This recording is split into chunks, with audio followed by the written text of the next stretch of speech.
Wa iz akhadna mitsaqakum, ketahuilah dulu kami pernah membuat perjanjian dengan kalian semua Bani Israel. Perjanjian itu artinya ajaran. Termasuk kita di dalam Al-Quran itu ya, ada perintah, ada larangan, itu bagian dari janji Allah. Kalau ditepati ya dikasih imbalan yang baik. Kalau tidak nanti sanksinya juga tidak baik. Jadi hampir semua agama yang diturunkan dari Allah, atau istilahnya agama samawi, itu selalu ada proses perjanjian Allah dengan umat manusia. Nah, ceritanya manusia itu juga rata-rata mulai nenek moyangnya sampai sekarang ya, karakternya hampir sama. Jenenge sak boyot sambah. Jadi Allah bilang,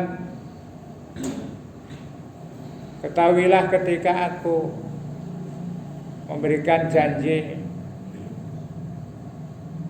kepada kalian, la tasfikuna dima'akum.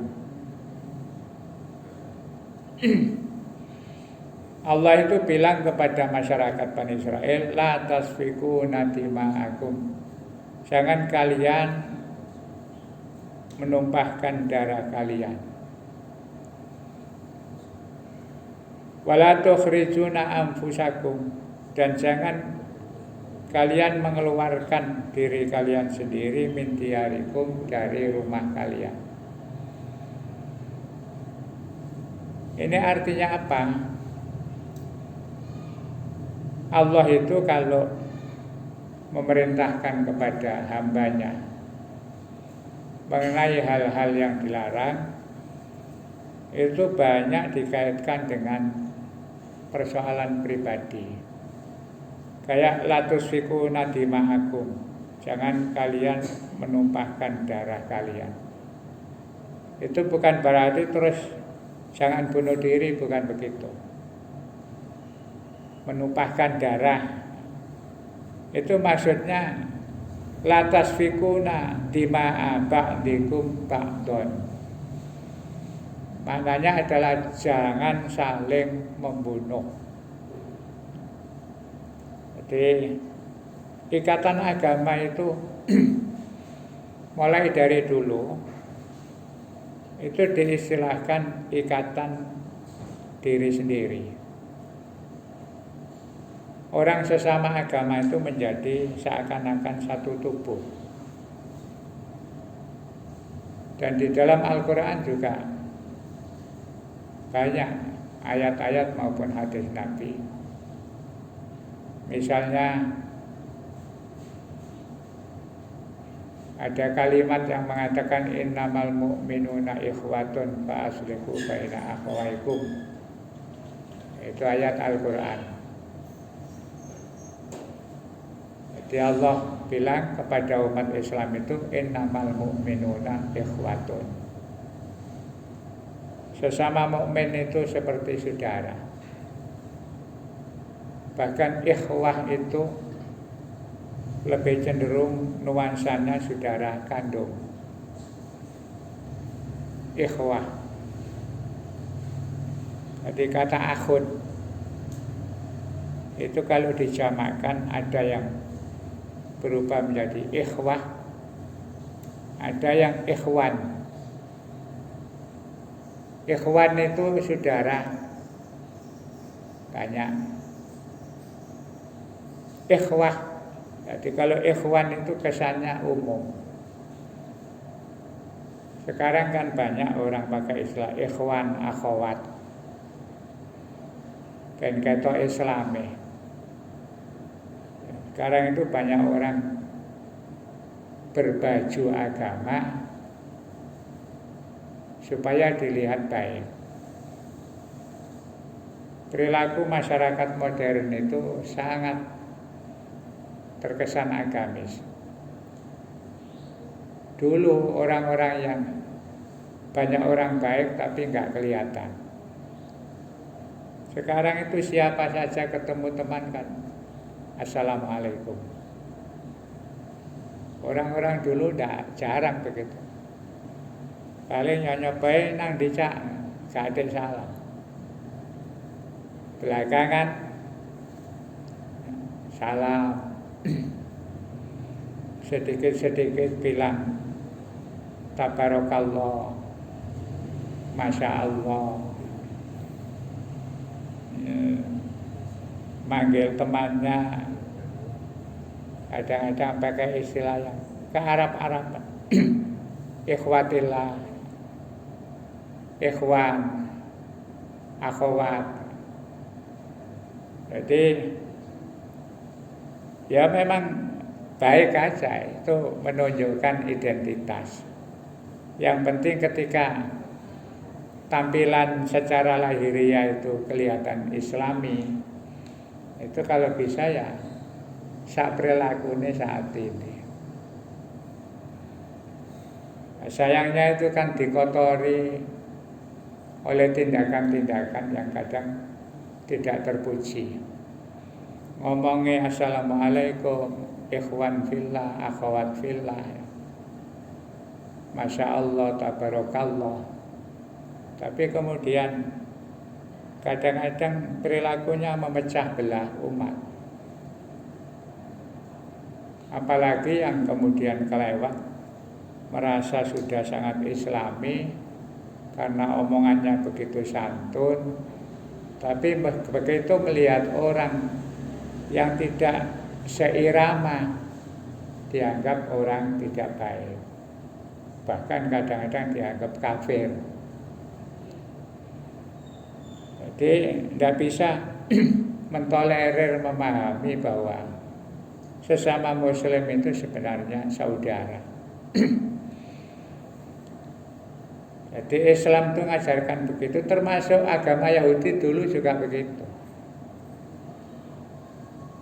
Kita harus belajar orang itu selama seagama, alirannya apapun tidak apa-apa. Jadi beda-beda itu, kalau kita tidak cocok ya tidak usah ikut, tapi jangan bermusuhan. Jenenge dulur. Kalau ada yang nggak cocok, ada yang nggak sama, ya kita ingatkan. Ya orang Yahudi dulu diingatkan Allah, la tasfikuna dima'akum, jangan kalian saling membunuh. Itu kum itu artinya seakan saudara. Wala tukhrijuna anfusakum min diyarikum, dan jangan kalian menundung atau mengusir saudara-saudara kalian dari rumahnya.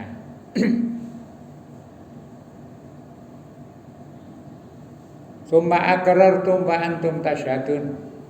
Perjanjian itu dulu kamu sepakati dan kalian semua mengiyakan itu, menyaksikan itu. Ayat ini sebenarnya berkaitan dengan perilaku orang-orang Yahudi yang ketika Rasulullah awal-awal di Madinah. Orang Yahudi itu kan asalnya bukan orang Madinah, mereka pendatang. Bani Israel itu dulu kan di Babylon kan. Di Babylon itu dulu ya termasuk wilayahnya itu menyangkut masalah itu mana wilayah ya Irak, kemudian Palestina, kemudian Lebanon, sampai merembet ke Yordan. Artinya ya, itu orang-orang Bani Israel itu dulu di wilayah sana, jauh dari Medina. Kemudian mereka dalam rangka, kemarin ceritanya kan pernah dikutuk Allah orang Yahudi itu, kemudian tidak punya negara terus menyebar kemana-mana. Nah, sisa orang yang tidak punya negara itu antara lain Israel. Maka sampai sekarang kan jadi masalah. Saling ngeklaim itu miliknya Israel apa miliknya Palestina. Nah, kalau diruntut sejarahnya dulu yang tinggal di situ diantaranya adalah Nabi Ibrahim. Dan Nabi Ibrahim itu punya keturunan namanya Yakub. Yakub itu menurunkan Bani Israel. Nah, makanya kan kalau diurut tanah warisan itu ya sebenarnya tanahnya Nabi Ibrahim. Tapi orang hidup itu kan dulu banyak peperangan. Ada kalah menang, yang kalah ya terusir. Di antaranya orang-orang Israel. Orang itu kalau kalah kan ya wis bagaimanapun diusir ya metu. Lah sisa-sisa Bani Israel yang terusir, yang terpencar kemana-mana, itu salah satunya ada yang berangkat ke Madinah, ya cari kehidupan. Pada saat di Madinah, supaya hidupnya tidak terkatung-katung, kemudian supaya dianggap eksis keberadaannya, maka orang Yahudi itu pintar, cari bolong. Jadi di Madinah itu kan ada kelompok yang selalu bertengkar dulu, namanya kaum Aus dan Khazraj, yang pada akhirnya disatukan oleh Rasulullah. Nah, pada saat orang Yahudi masuk ke wilayah Madinah atau Yasrib, di situ ada kelompok besar yang terus bertengkar. Satu kelompok namanya kaum Aus, yang satu kaum Khazraj. Kemudian orang Yahudi ketika datang itu biar diakui masyarakat Madinah yang waktu itu masih bernama Yasrib, itu mereka bergabung dengan penduduk asli. Sebagian mendukung kelompok kabilah Aus dan sebagian bergabung atau bersekutu dengan kabilah yang namanya Khazraj. Nah, orang Yahudi itu ada 3 kelompok asalnya itu. Ada namanya Bani Qainuqa, kemudian ada Bani Nadir, terus ya, Bani Quraidah. Ada 3 kelompok besar, Bani Quraidah, Bani Nadir, Bani Qainuqa. Nah, 3 kelompok ini mendukung 2 kelompok besar itu, ngadakan perjanjian, saya masuk sini, saya bolos sampean. Kata Bani Quraidah, gabung dengan kaum Aus. Yang Bani Qainuqa sama Bani Nadir itu bergabung dengan kelompok Khazraj. Nah, karena 2 kelompok besar ini selalu bertengkar, maka kalau terjadi peperangan, Aus dan Khazraj ini perang, mesti akhirnya kelompok Yahudi yang asalnya satu agama ini kan terpecah. Sebagian bantu kaum Aus, sebagian bantu kaum Khazraj. Nah, pada akhirnya kalau terjadi perang, wong bolo-boloan yang Yahudi nggak bersatu, akhirnya ketika perang otomatis orang Yahudi yang satu agama ini berhadapan-hadapan dengan saudaranya sendiri. Jika Al-Quran bilang kalian itu nurut kitab Taurat kan harus bersatu atas nama agama, itu harus satu supaya kesatuan dan persaudaraan atas nama agama itu tidak pecah. Jadi ajaran agama samawi itu mengedepankan persatuan sesama agama. Saudara itu walaupun saudara kandung, itu kalau tidak sesuai agamanya ya bisa berpisah. Maka dulu zaman Rasulullah awal-awal itu banyak orang yang pisah dengan istrinya, dengan suaminya, dengan saudaranya, dengan orang tuanya karena disatukan dengan agama. Maka awal-awal dulu warisan itu bukan atas nama keturunan, tapi atas nama agama. Nah, setelah agama itu sudah tertata rapi, dikembalikan lagi. Namanya darah itu ada hubungan, termasuk wirasa. Nah, ini ayat ini sebenarnya bicara soal kesatuan. Allah ingatkan di dalam penjelasan tafsirnya disebutkan akhadna alaikum ahdan yuharrimu safka ba'dikum dama ba'din wa ikhraju ba'dikum ba'don. Jadi tidak boleh saling bermusuhan kemudian saling mengusir. Summa antum haula'i taqtuluna anfusakum. Tapi pada akhirnya kalian saling membunuh, saling berperang. Wa tukhrijuna fariqam minkum min diyarihim, dan saling menundung dari rumahnya, tadhaharuna alaihim bil itsmi wal udwan.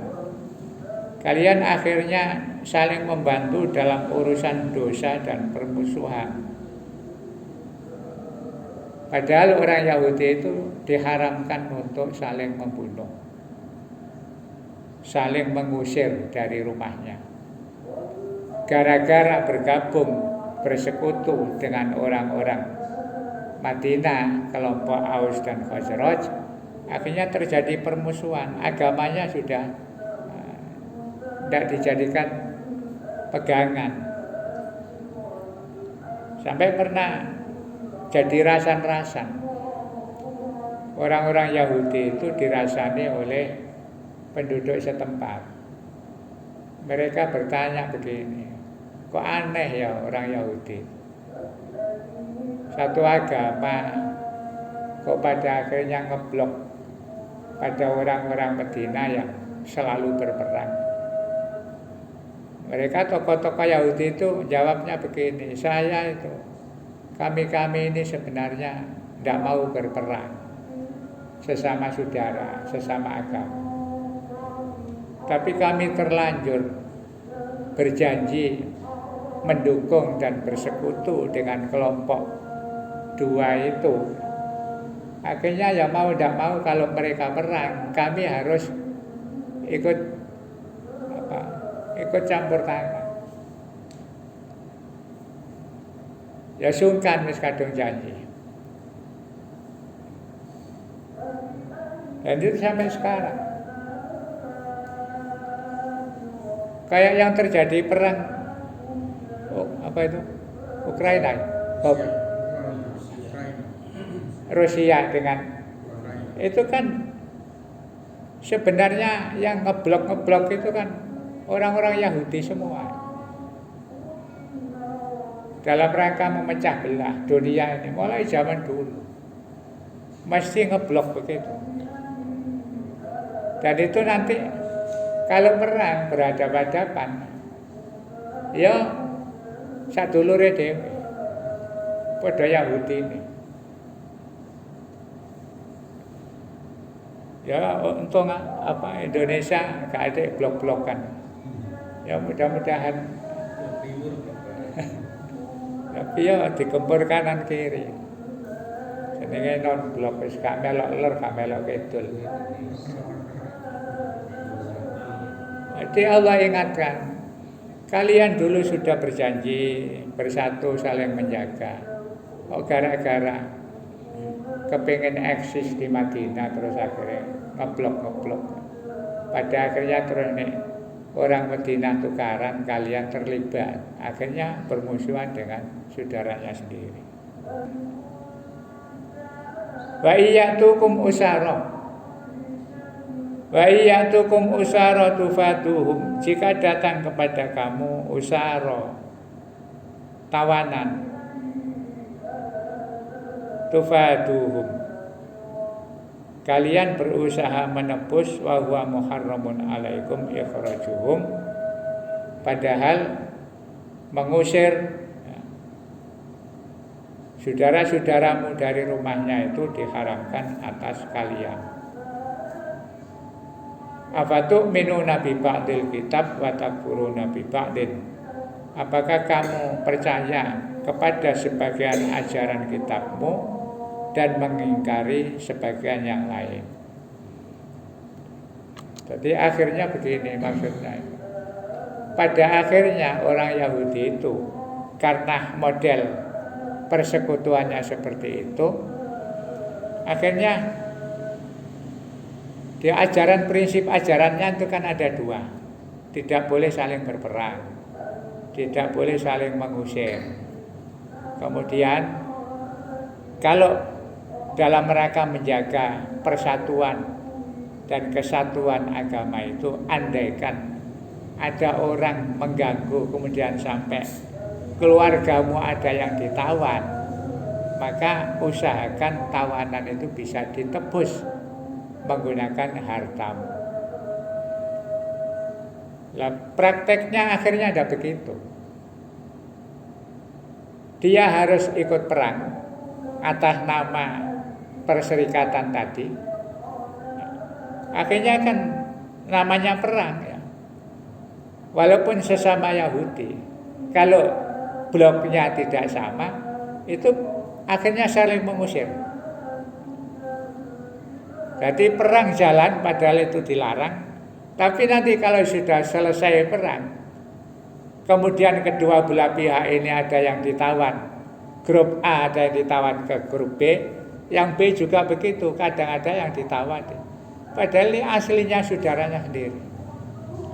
Nah, dalam rangka mengembalikan persaudaraan supaya tidak saling ditawan, itu orang-orang Yahudi akhirnya terus mengeluarkan biaya untuk nebus tawanan-tawanan itu. Maka Allah ingatkan, kamu itu kok aneh, dilarang perang tetap melakukan perang, tapi ternyata kalau sudah perang nanti tawanannya ditebus. Gak usah perang lah, enak, gak usah tebus-tebusan. Maka diingatkan Allah, afatu'minuna bi ba'dil kitab wa takfuruna bi ba'din. Kok kamu itu berpegang pada kitab kok saenake dhewe. Nah, agama itu sering begitu.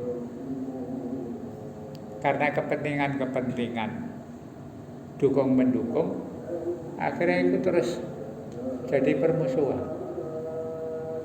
Dan itu berulang kali. Termasuk dalam Islam itu begitu. Ini nanti sebentar lagi bermusuhan lagi, dukung-mendukung. Tidak tahu nanti istilahnya apa. Kalau dulu kan cebong dengan kampret. Nah, nanti tidak tahu. Mungkin ada istilah baru. Nah, umat Islam itu kadang dikacaukan oleh, bukan fokus kepada membela agamanya. Kalau atas nama agama itu kan enak. Masalah itu ya itu tadi. Jadi sesama Muslim misalnya ada kelompok partai apa saja rundingan sing enak, wis ayo bersatu. Umat Islam sing penting menang lah. Kok urusan noto kursi ya ditoto bareng kan enak. Koalisi. Iya, koalisi. Itu perlu sebenarnya. Umat Islam Indonesia itu mayoritas. Itu kalau gara-gara dunia semakin kacau terus. Bangsa Indonesia nanti mungkin gara-gara pemilu mari ngono terus gak bersatu, itu kan gampang diobok-obok negara lain yang sekarang sedang ancang-ancang. Ini persoalan perjuangan sebenarnya.